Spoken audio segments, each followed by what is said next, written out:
Good afternoon, everyone. I'm Bonnie Glazer, and I'm Managing Director of the Indo-Pacific program here at the German Marshall Fund. Thank you so much for joining for today's event, those of you who are online and, of course, those who are here in person. And our event today is titled Exposing the PRC's Distortion of the UN General Assembly Resolution 2758 to press its claim over Taiwan. As many of you know, in 1971, the UN General Assembly voted to transfer the Chinese seat in the UN system from the government of the Republic of China to the government of the People's Republic of China. And that was the sole purpose of Resolution 2758. Yet, Beijing has worked assiduously to convince the international community that Resolution 2758 determined Taiwan's status as part of China. And Beijing insists that the resolution embedded the One China principle in the UN system. You know, it's noteworthy that back in 1971, the PRC's Prime Minister, Zhou Enlai, was acutely aware of the limitations of the resolution. And at the time, in a conversation that he had with then National Security Advisor Henry Kissinger, Zhou Enlai lamented that it was not possible to insert a clause in the resolution regarding Taiwan's status. And he said explicitly at the time that if Resolution 2758 passed, the status of Taiwan is not yet decided. So 2 years ago, GMF published a report. It was one that I co-authored with Jessica Drunn. And that report explained how the PRC is distorting UN Resolution 2758 to spread the fallacy that the United Nations and its member states determined that Taiwan is part of China. We covered a lot of ground in that report, but we didn't address the core legal questions. Did the language used in Resolution 2758 settle the legal status of Taiwan as Beijing claims? Does the UN even have the power to decide the international legal status of Taiwan? How should the UN legal interpretations of the resolution be understood? And is there a legal basis for barring the meaningful participation of Taiwan in UN activities and agencies? So to address these questions and further assess the impact and the implications of the PRC's misrepresentation of Resolution 2758, I decided to collaborate with Professor Jacques Delisle, sitting to my left, who is a renowned legal scholar and expert on Taiwan, on a follow-on study which we are launching today. Jacques is a Stephen A. Kozin Professor of Law, Professor of Political Science, and Director of the Center for East Asian Studies at the University of Pennsylvania. And I'm really thrilled that Jacques could join us today for this important discussion. Of course, our study is not just of academic interest, it has important policy implications. And therefore, I'm delighted to have with us Mr. Mark Lambert, who is a State Department China Coordinator and Deputy Assistant Secretary in the Bureau of East Asia and Pacific Affairs. Mark has had a long and distinguished career in the Foreign Service, most of which is focused on the Indo-Pacific region. And there's one position that I'd like to highlight in particular. He established the International Organization Bureau's office aimed at protecting UN integrity from authoritarianism.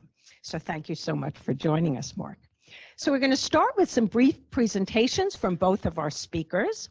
And then we will, I will have a bit of a chat with both of them and pose some questions. And then we'll open up the floor to all of you in the room and online. If you are online, there is a Q&A button. You can enter your questions, and then we will pick from those questions which ones we think are most worth discussing. But please, we welcome you to be part of this discussion. So we'll start with you, Jacques. Well, thank you, Bonnie, and thank you, everybody, for joining us here today. I'm going to give a very quick overview of what's in the report. You can read the full version if you have the stomach and patience for it. But basically what's going on here is that China has long insisted that the question of Taiwan's international legal status is settled.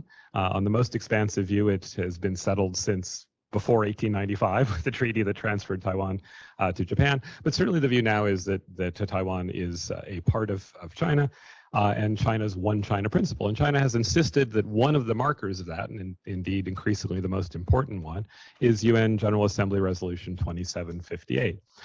And that's been a theme of China's position on this, but it's taken on a new sharpness and a greater emphasis on the specifically legal dimension in recent years. If you look at the 2022 white paper, it specifically says that 2758 settles the question as a matter of international law, settles it legally as well as politically. And the stakes here are relatively high. In some ways, it's an abstruse legal point about a particular UN General Assembly resolution. But in fact, the game here is to essentially flip the table on what's permissible legally. And although international law won't settle these things, it has political consequences. And so if you accept the one China principle as Beijing frames it, then there's a lot that Beijing can do and relatively little that the outside world can do. Beijing is then in a position to characterize its own use of force as one of preventing secession or putting down a rebellion or something like that. It puts it in the category of what China might do towards Xinjiang or Hong Kong or something like that. Whereas if you don't accept that and you put Taiwan in a more ambiguous bucket, or even say that it is somewhere along the spectrum toward statehood, much less if you were to go to the position that Taiwan is a state, then Taiwan has all the rights that states have, or something approximating those rights, including the situation such that the use of force would then violate Taiwan's rights to be free from interference with its sovereign autonomy and political independence and so on. And China, of course, claims that intervening in China to stop forcible reunification would transgress those same norms. So there's a lot at stake here. As I used to say to my students when they were old enough to remember this, if Saddam is going to get violent, would you rather be the Iraqi Kurds or Kuwait in terms of how the world is going to react? Now, China has pursued this in a variety of ways, and if you look at what's happened in the aftermath of General Assembly Resolution 2758, and especially in the last few years, China has pursued a sort of three-pronged strategy to advance its views. One is to press on this notion that Taiwan must be referred to as Taiwan Province of China in all UN Secretariat documents. A second is to insist that the position of the UN is that Taiwan is, the phrasing varies, but an integral part or a part of China or the PRC. And then the third one, which gets into the rather loose use of the word recognition within the UN context. And what has happened in all of these areas is China's scored some significant successes. In some ways, it's been pushing against an open door. But if you dig a little deeper into that, and I won't do that in my opening remarks, but if you dig a little deeper into that, there are real problems with the characterizations that Beijing has pushed and that various elements in the UN have at times accepted in terms of reading how far this goes toward accepting Beijing's one China principle. And then what has happened is we started to move outside the UN context. The UN context has been very favorable to China for fairly obvious reasons. First of all, 2758 is out there as at least an international law adjacent kind of idea by the most authoritative of international organizations. And Beijing had the advantage that it is a one country, one vote structure. And for many states in the UN, Taiwan's not a high salience issue, but it is for China, so it managed to rally, particularly the global south, to its position. And of course, Taiwan is not present at the table because it can't deeply engage in the UN, and it's a large, sprawling bureaucracy, and once you do whisper down the lane from what are actually pretty measured and pretty constrained statements by the Office of Legal Affairs, the entity in the UN that does these things, there's some broad rhetoric in that, but if you parse them as a good lawyer would, they don't sweep as broadly. But once you're 6, 7 links down the chain, you get some of the results that have worked for Beijing. For instance, in UNGA, the place to which member countries of the UN submit their reports on human rights compliance and sustainable development goals, we saw a slide from the traditional UN position that anything sent in by a member state gets posted as is, with maybe a footnote that says, this isn't our language, but it's not indicative of any position by the Secretariat, to something which for several years meant no posting. They just wouldn't accept it. And similarly in the nomenclature department, so we see that in the nomenclature side. And on the intents and purposes part of China, that was kind of loose talk in effect by the Secretary General. There was a pushback against that. He supposedly said he wouldn't do that anymore. And we saw a gradual slide toward using that kind of language more and more. But I think the thing to look at now is the degree to which it has moved outside the UN. China has taken 2758 and used it to say that this is a general principle of international law, or at least a broadly binding set of international legal obligations that the US and others transgress when they suggest that Taiwan's status is in any way unsettled. And we've seen it start to creep out. For instance, when Nauru switched diplomatic ties from Taipei to Beijing, it explicitly cited 2758 as a basis. That echoes what Secretaries General of the UN have sometimes done. And when we saw Taiwan losing its observer status with the Central American Parliament Organization, again, 2758 got cited. So what you're seeing is the thin edge of a wedge of a position that says you are violating an international legal obligation if you don't accept China's One China principle. And that's what leads to the stakes that I open with. I'll stop there. Well, thank you, Jacques. Mark, help us to understand what U.S. policy is on this issue and why the United States has an interest in this question at all. Well, thank you, Bonnie, and thank you all for being here on such a beautiful day in Washington. Let me make this easy. I have 4 points. Let me start with the 4 points. Number one, 2758 did not endorse, is not equivalent to, and does not reflect a consensus for China's One China principle, a term that refers to the PRC's own position on Taiwan. Number two, 2758 has no bearing on countries' sovereign choices with respect to their relationships with Taiwan. 3, 2758 did not constitute a UN institutional position on the ultimate political status of Taiwan. And fourth, 2758 does not preclude Taiwan's meaningful participation in the United Nations system and other multilateral fora. So those are my 4 points. Let me back them up now. More than 50 years ago, when the General Assembly transferred the China seat at the United Nations, which had previously been occupied by the Republic of China to the PRC, 2758 was the mechanism by which that was done. This resolution, by its terms, had a straightforward impact, changing who would occupy the China seat. Full stop. Today, however, the PRC increasingly mischaracterizes and misuses Resolution 2758 to serve its own interests. Beijing mischaracterizes the resolution by falsely conflating it with China's own One China principle, and wrongly asserts it reflects an international consensus for its One China principle.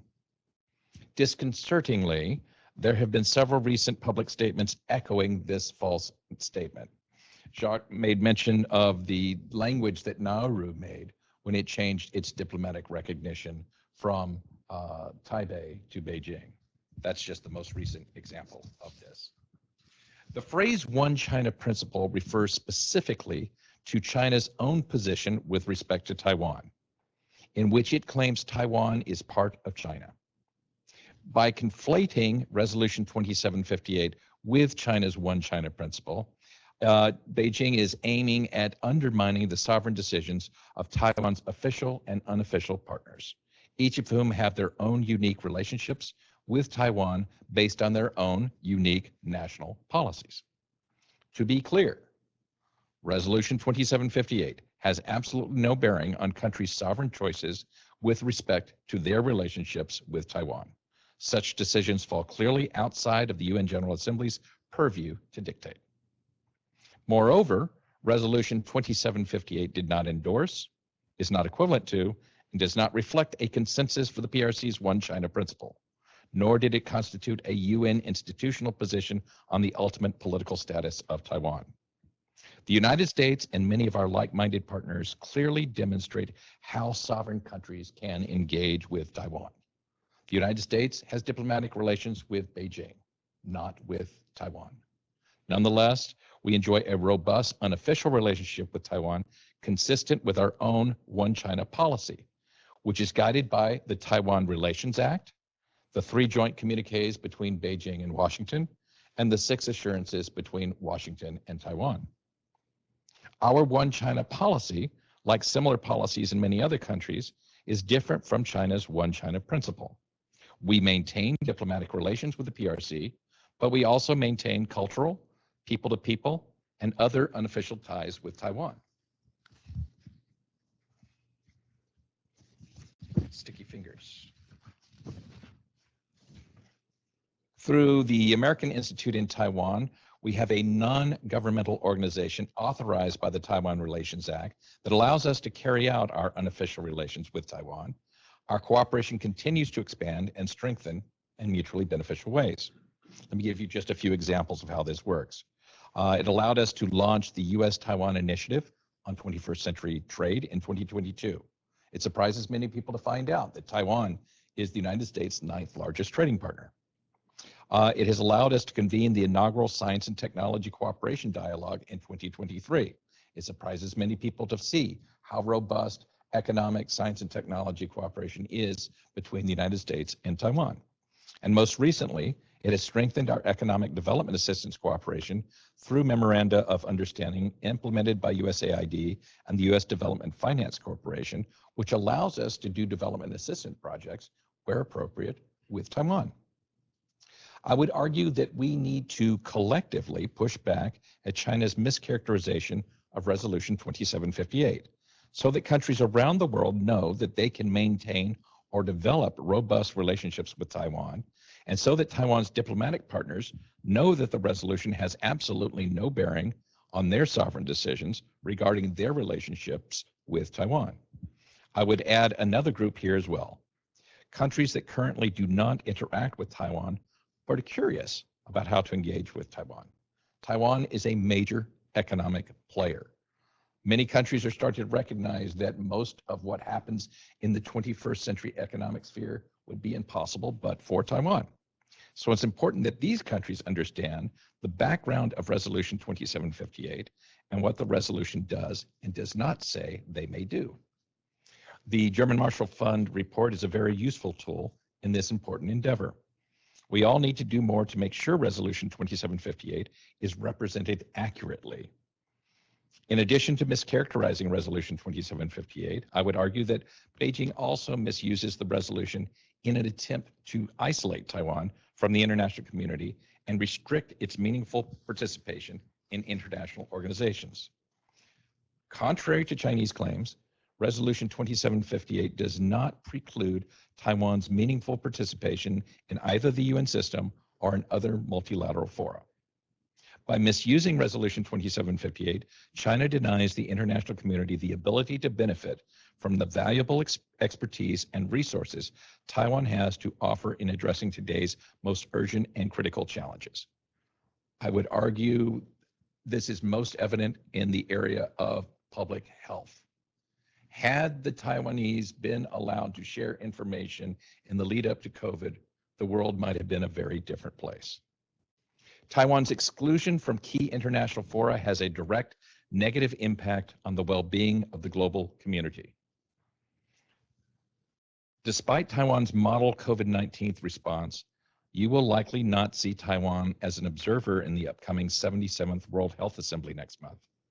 At meetings of the World Health Organization, the Chinese have repeatedly cited 2758 as justification to push back against Washington's advocacy for Taiwan's meaningful participation in WHO's meetings and technical work, causing confusion among WHO member states who might otherwise support Taiwan's meaningful engagement in the World Health Assembly, where Taiwan would have eagerly shared its pandemic response expertise. Also, despite nearly 50 million passengers traveling through Taiwanese airports each year, Taiwan has not been able to participate in the International Civil Aviation Organization in Montreal's triennial assembly in 2022. Beijing's false narratives have undermined Taiwan's participation in multilateral fora completely outside of the UN rubric, including events that promote exchanges among subject matter experts to address global problems. For example, Taiwan has been excluded from the last two Our Oceans conferences, which is a forum for addressing ocean protection issues despite its participation in previous conferences, substantial financial commitments to conference goals, and relevant subject matter expertise. Through its misuse of Resolution 2758, China has denied the international community the ability to gain from Taiwan's valuable contributions to global challenges, which require us all to work together. Taiwan has much to contribute to the international community, which is why the United States supports an inclusive approach, which would allow the international community to benefit both from Taiwan's ability and its willingness to help. We have seen this on display with the Global Cooperation Training Framework, or GCTF, which is a collaboration between Australia, Japan, Taiwan, and the United States that allows us to leverage Taiwan's strength and expertise to address global issues of mutual concern. In the last year alone, GCTF workshops have highlighted Taiwan's expertise in building resilience against disinformation, combating transnational fraud, empowering women, and promoting gender equality, promoting sustainable aviation, and fortifying cybersecurity, just to name a few transnational challenges. GCTF is an incredibly useful tool to showcase Taiwan's expertise, but we must be clear-eyed. It is not a substitute for Taiwan's meaningful participation in existing platforms for international exchanges. The entire world would be better served if Taiwan were able to participate in the UN system, including its specialized and technical agencies, as well as in other fora. So to close, I want to reiterate that Taiwan is a reliable partner and it is a force for good in the world. The United States encourages UN member states, civil society, and individuals who care about solving shared challenges to join us in supporting Taiwan's meaningful participation throughout the UN system and in other multilateral fora. A good first step would be to invite Taiwan to participate in next month's World Health Assembly as an observer. Taiwan was able to participate in the World Health Assembly in such a manner from 2009 to 2016 without any objections. As we continue fighting emerging health threats and planning for future global health challenges, it is critically important that the World Health Organization invite Taiwan to observe at the World Health Assembly, consistent with its slogan of health for us all. Thank you. Thank you. Very comprehensive statement. And we'll have a bit of a conversation. And if you're watching online, you'd like to send in a question, please do so. And for those of you here in the room, you can start thinking about what your questions are going to be. So, Jacques, what's at stake here? If China succeeds in its effort to use the resolution to determine Taiwan's status in the United Nations, how does that affect the U.S. options? How does it affect Taiwan's situation? What are the broader implications? Well, I think a lot of that is back to what I opened my remarks with, which is, one doesn't want to go to, excuse me, doomsday scenarios, but basically it would really change the permissibility under international law of intervention or of even significant multilateral support for Taiwan. So if you accept the one China principle, then anything that happens inside the cross-straits area is essentially a domestic concern of China.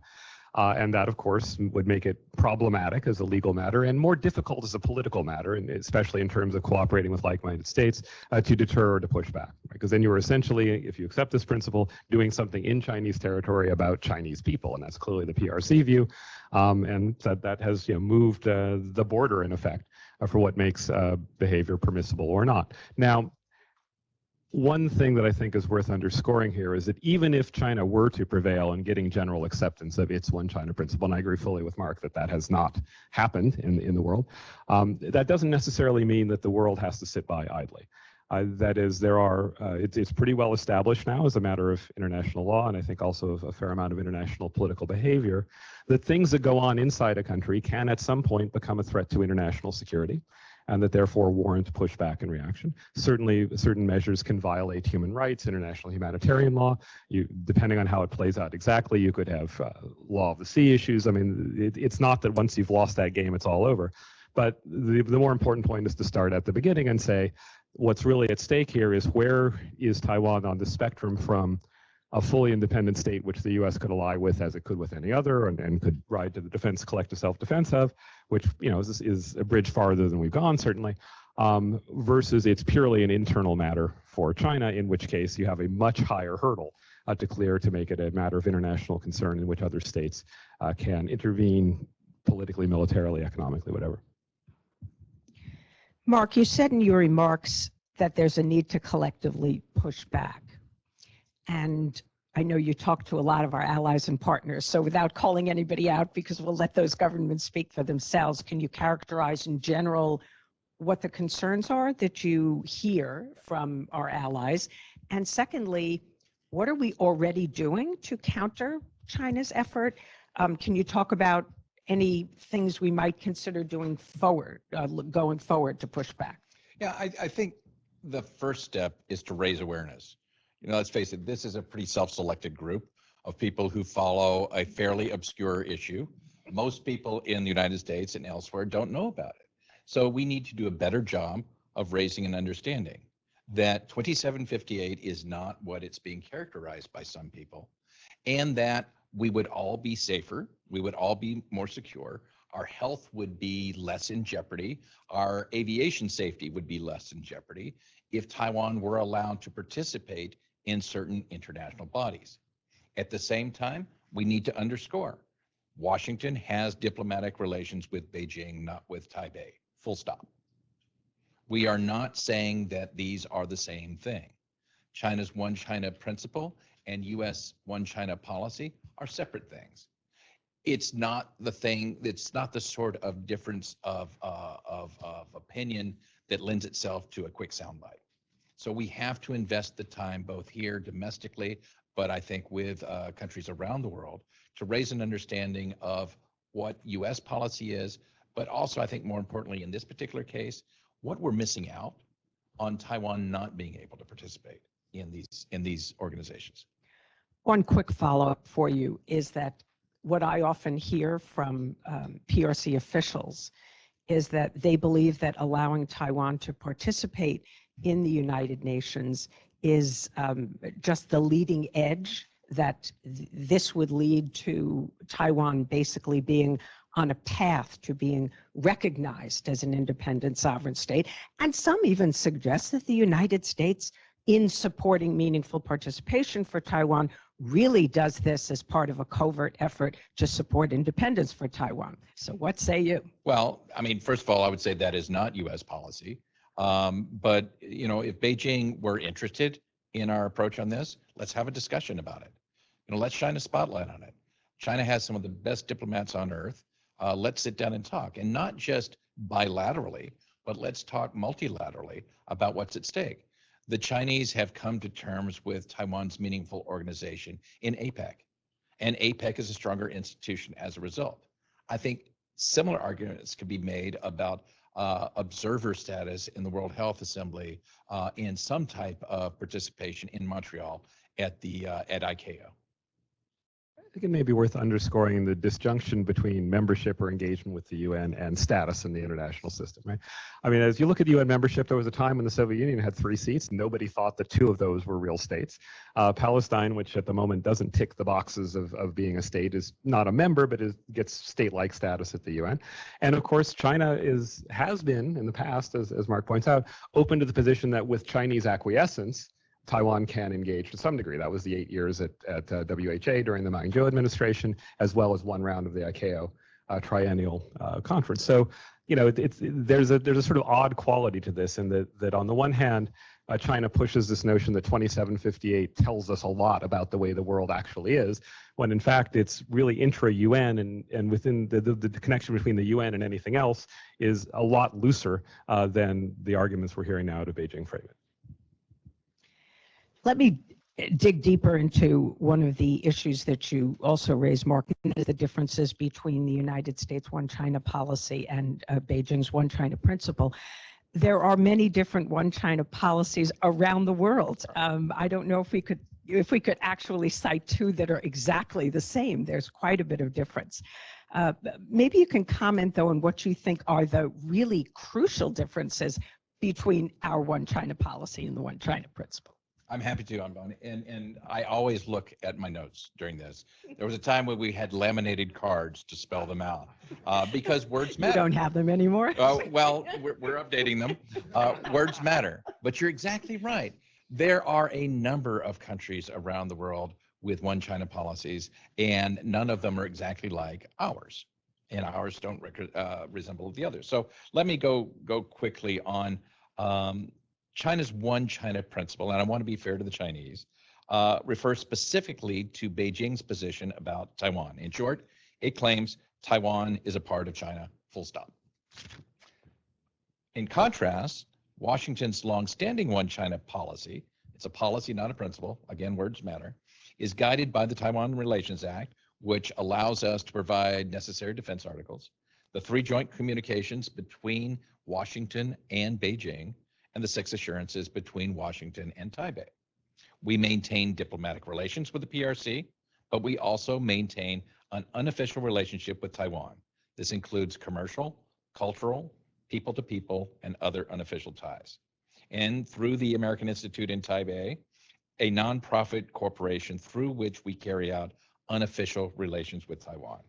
Our cooperation continues to deepen in mutually beneficial ways. Under the U.S. One China policy, we oppose any unilateral changes to the status quo from either side.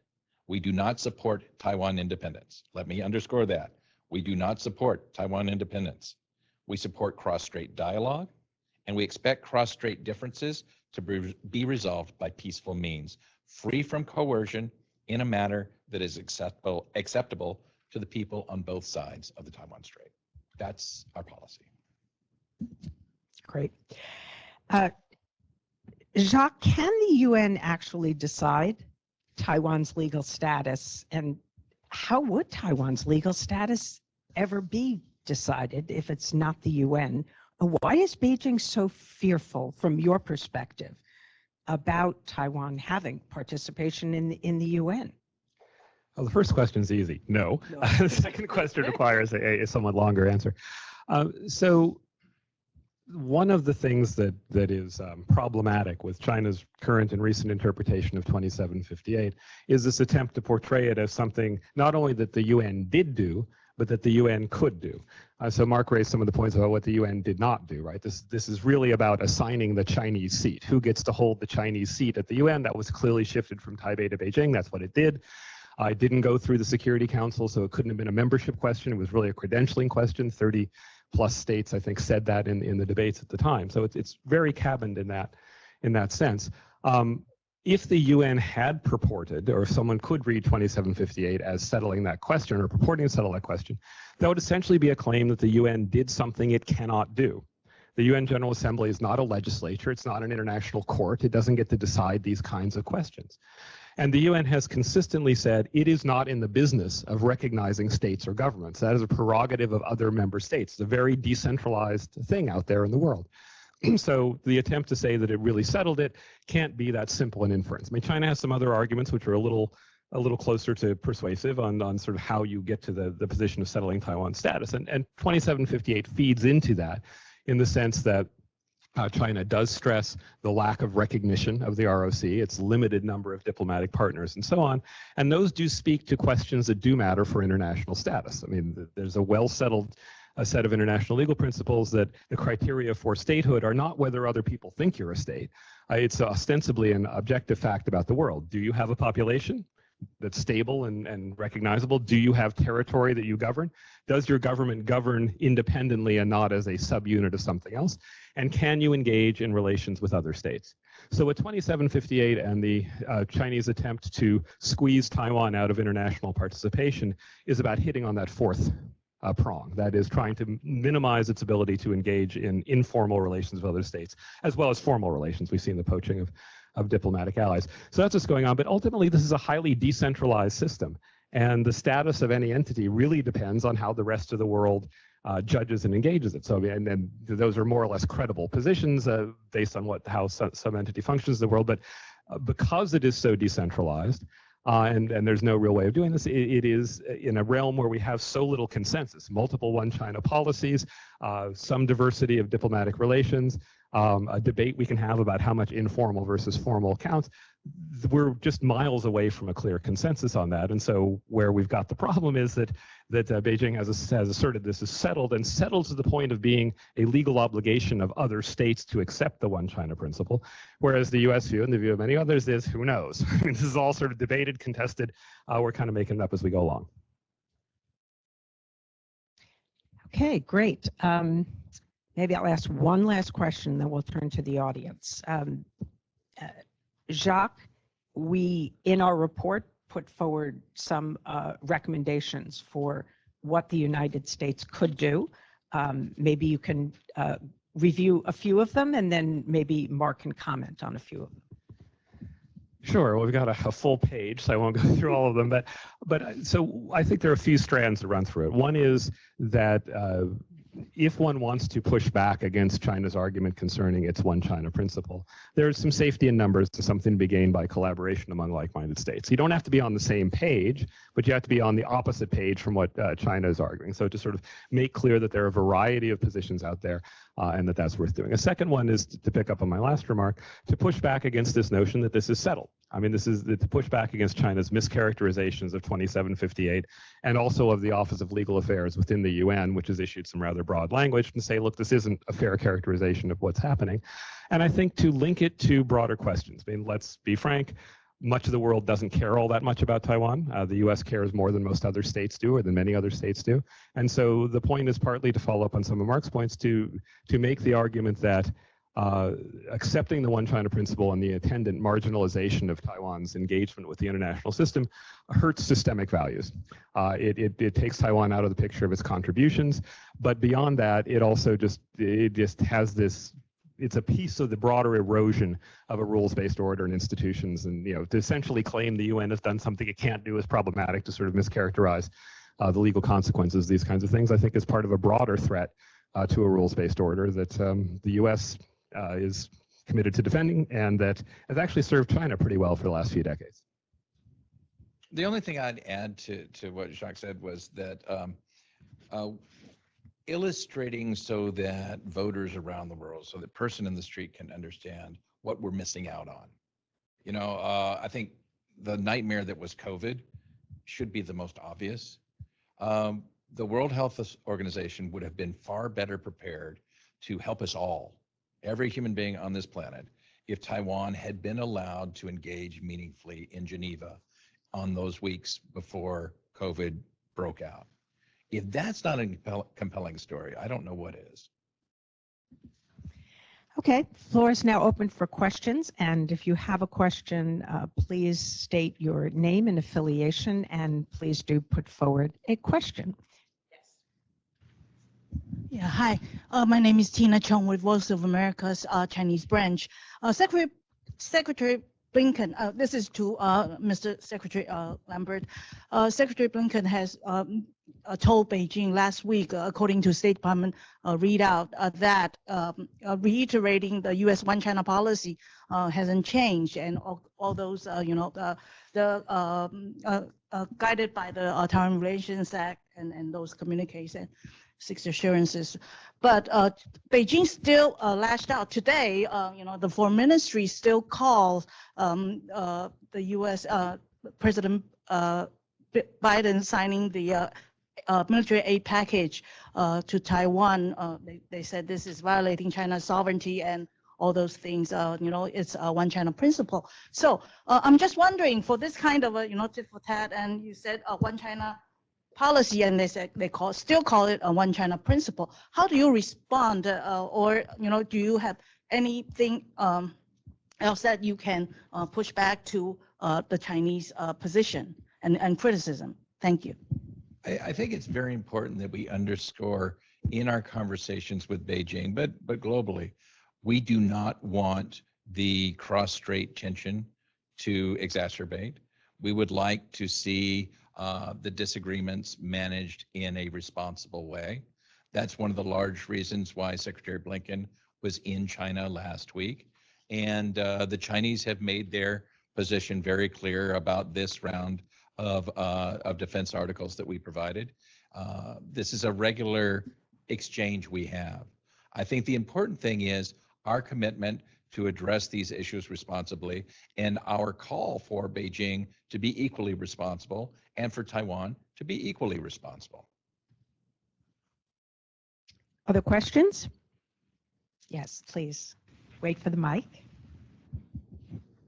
Didi Tang with AP. I have sort of two sets of questions. The first set is, earlier you're talking about it's very hard, for the UN to say if, to decide Taiwan status. But is there a mechanism within the UN to reinterpret the resolution to say, this is resolution does, or this what the resolution does, or what the resolution does not are there any kind of talks talking about going before the UN, whether you're talking about the Legal Affairs Office or some other international groups like ICJ, or I think the previous report talking about ISO, to have some sort of a judgment out there to help advance the US kind of the argument.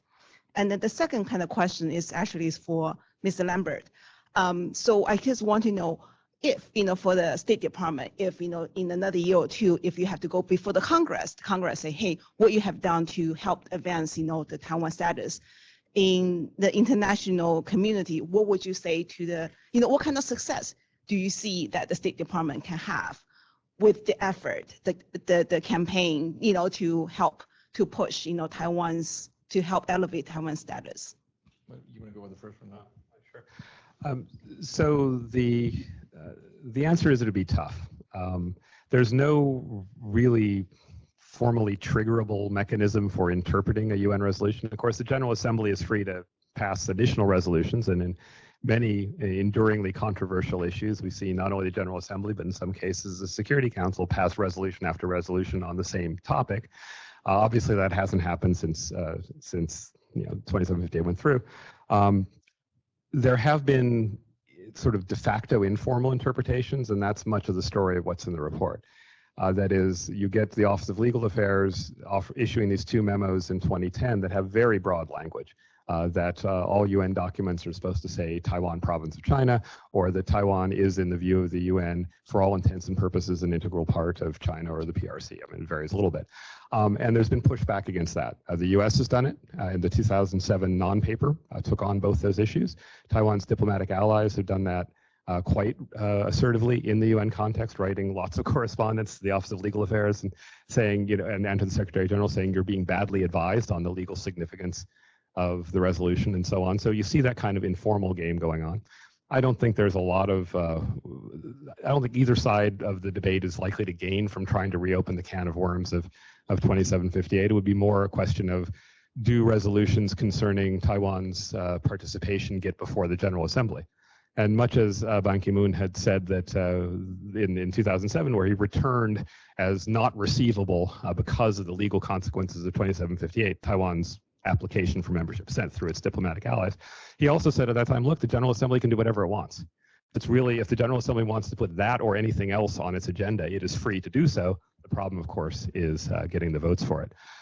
You could conceivably have an International Court of Justice decision on claims of sovereignty over territory. It wouldn't be the first time it's happened, but I don't see China agreeing to that, and Taiwan's not in a position to be a party before the court, so there are lots of obstacles there, not to mention the fact that it would be politically, shall we say, a tad volatile. Let me address your second question about relations between the executive branch and Congress. At a time when there's many obvious divisions that separate the executive branch from Congress, this isn't one of them. It is remarkably bipartisan, the concern that our colleagues on Capitol Hill have about 2758 and about Taiwan being given a voice in the appropriate international bodies. I am regularly struck by that.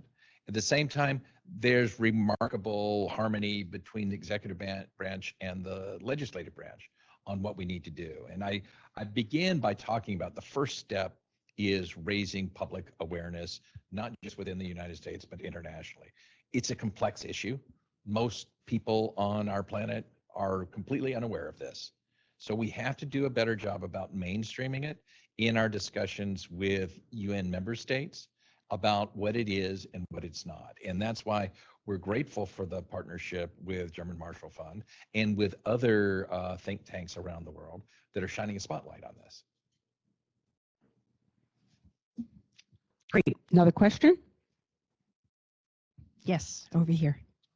Wait for the microphone, please. This is Sang-min. I'm a reporter from Radio Free Asia.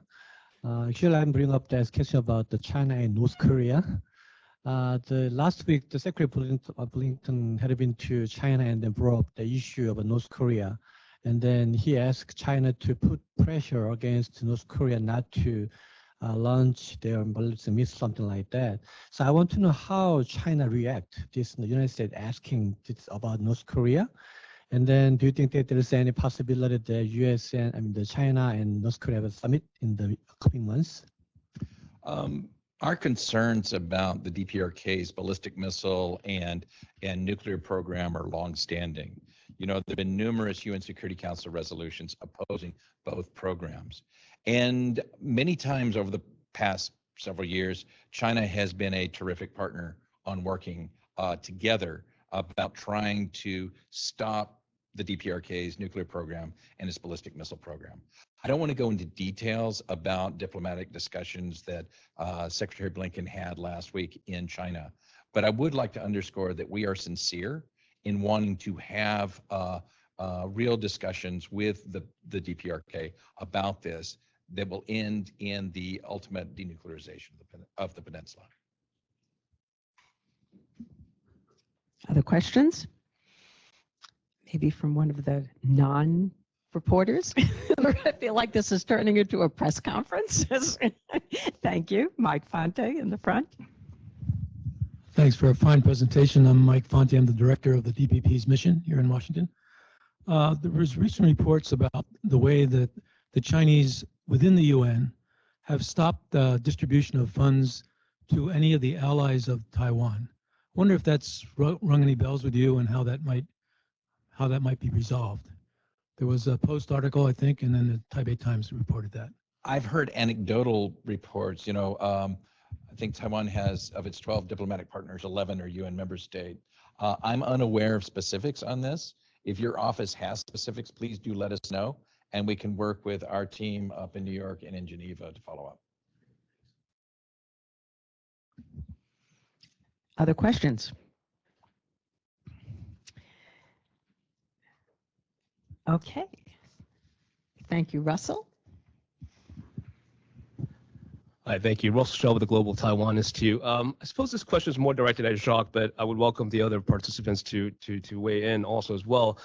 Does the lack of a uniform consensus on the status of Taiwan encourage the possibility of Beijing engaging in militarily provocative action, and would it justify that in any way, shape, or form from a legal perspective and also perhaps from a political calculation perspective as well?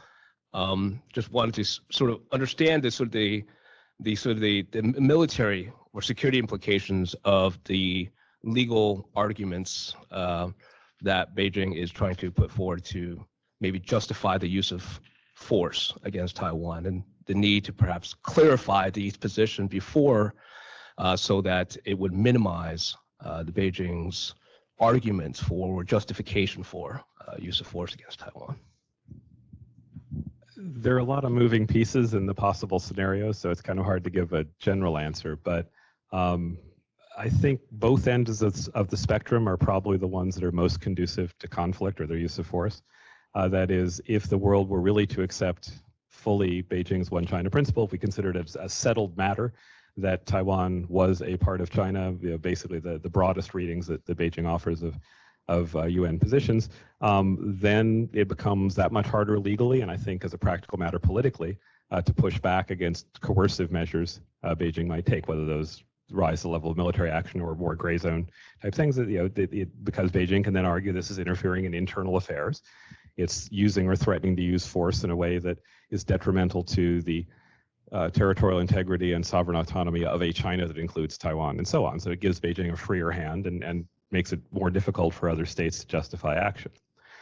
On the other hand, if Beijing thinks that the world is coalescing behind an idea that Taiwan is independent or the US is supporting Taiwan formal independence, I mean, they do sometimes say that that's what they think is going on here, then there's the sort of, well, we have to act now or we have to push back against this, and that's more conducive to conflict. So I think in a way, muddling through and the current situation of dissensus may actually be relatively conducive to stability, or at least to avoiding the sense of either the opportunity or the threat that would mean resorting to more coercive measures. That said, we've all seen obviously gray zone activities escalate, and we all know the stories behind those.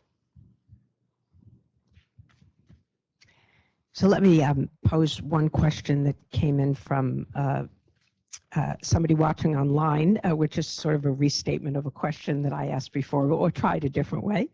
It's from Grace Sargent from the Council on Geostrategy, and he says, in order to challenge the PRC's distortion of Resolution 2758, what specific action would the U.S. want allies and partners to take? Well, I think the two immediate issues are press for Taiwan's meaningful participation in bodies where sovereignty is not a prerequisite. And the two obvious ones would be in Geneva at the World Health Assembly and in Montreal at ICAO. But I think going beyond that, starting a dialogue about just how important Taiwan is to science and technology, to global economy, and what is at stake here. So, for a number of years, various countries have been pressing UN officials to allow Taiwan to have access to and meaningful participation in these bodies. We need to stay focused, and we can't give up. The stakes are pretty high.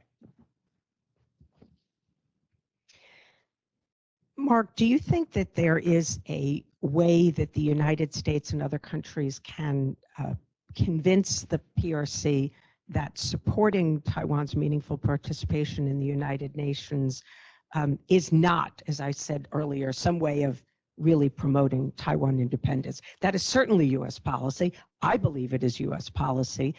There are probably some in Beijing that also believe it is U.S. policy, but nonetheless, I gather it is a concern.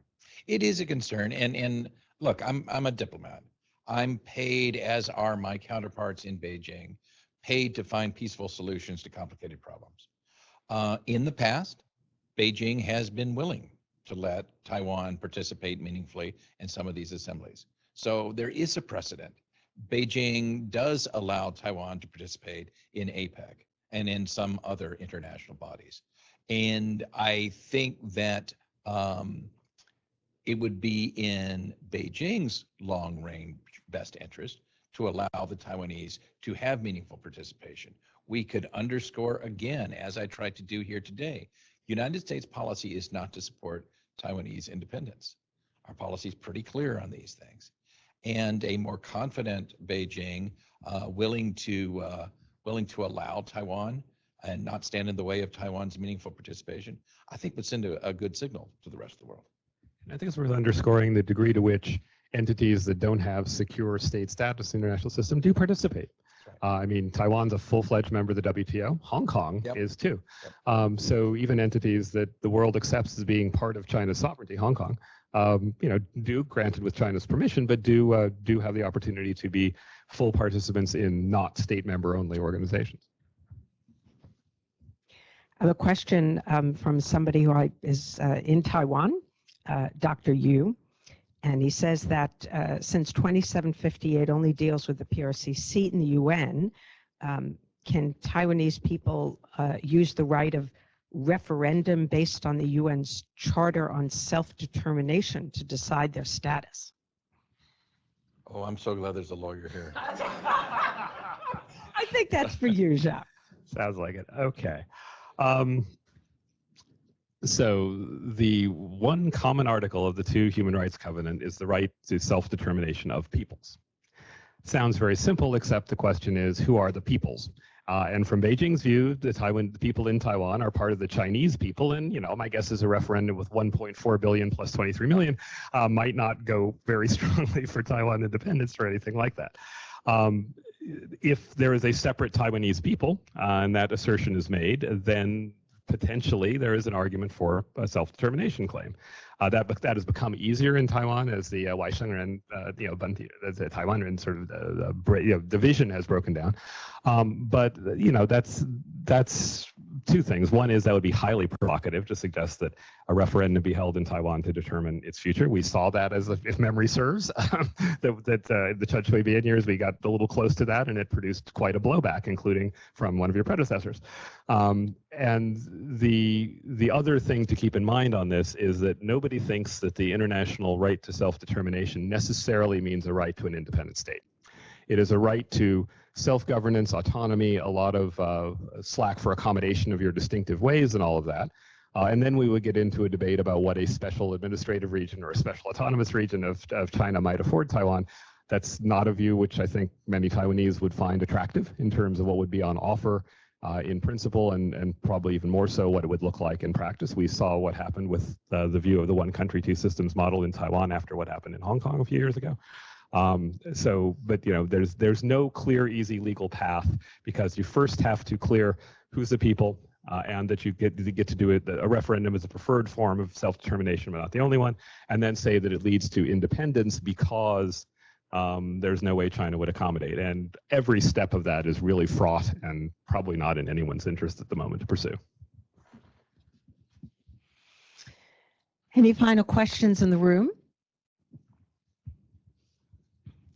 So I think I'll just close first by thanking you all for coming. We will have copies of the report outside if you'd like to pick them up. And for those of you who are watching online, the report will be at gmfus.org, and you will be able to read it there.